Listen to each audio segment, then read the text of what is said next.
Hi, I'm Dr. Ernest Isaacson, and the video you're about to see is of an actual bunionectomy that was performed.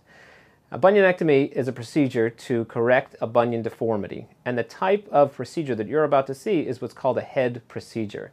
Now, this is a procedure that can be performed in an outpatient setting where the patient is allowed to go home the same day, and the patient is also allowed to bear weight on the foot, is allowed to walk around on the surgical site in a special shoe for about 2 weeks, after which time patients are usually encouraged to get back into a regular shoe.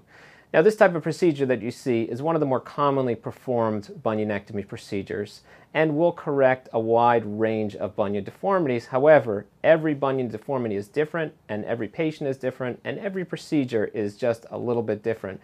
So it's important to have your specific deformity evaluated by a foot specialist who will decide the best procedure for you.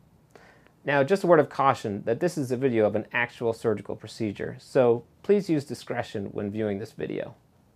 The first step is to bring the patient into the room. The patient is placed on the operating room table in a supine position on their back. The next step is to apply a tourniquet. A tourniquet is used during the procedure to allow us to work in a dry field so that we will temporarily cut off the blood supply to the foot. This can be done very safely for up to 2 hours with no patient discomfort afterwards, and it allows for us to complete the procedure without having to work within a more bloody field, and allows the procedure to be done more efficiently. The next step is to make the skin incision. The skin incision for this procedure is placed along the inside of the foot, right over the big toe joint. This is what's called a medial incision. The reason for this is twofold. First, it allows us better exposure to the big toe joint, and second is that it's a much more cosmetic incision, and that it allows, in most cases after the incision heals, for a very cosmetic and very inconspicuous scar. In most cases, patients can't even tell that there was actually a procedure performed. The next step is to go through the layers of skin and soft tissue in such a way as what we call anatomic dissection. This allows us to dissect in layers and also to close in layers and to allow for a more anatomic and cosmetic closure. After the big toe joint is exposed and after we see the bone that's along the side of the big toe joint, a saw is used to remove the extra bone from the bone on the big toe joint. Once this is removed, that bone is passed from the operative field.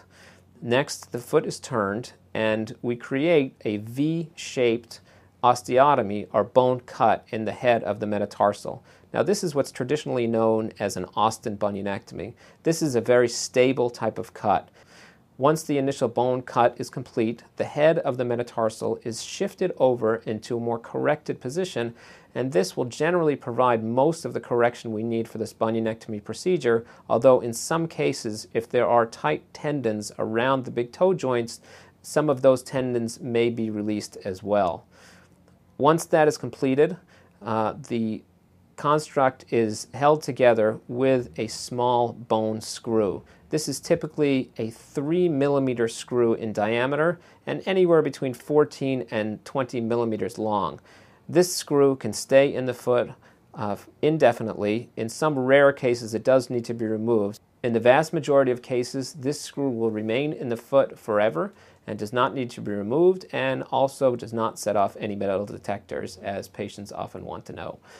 Once that step is completed, the remaining shelf of bone that's along the side of the big toe joint is removed, again with a bone saw, and any rough edges are then smoothed with a power burr, which will allow for a more smooth and a more contoured bone surface. The wound is cleaned with saline.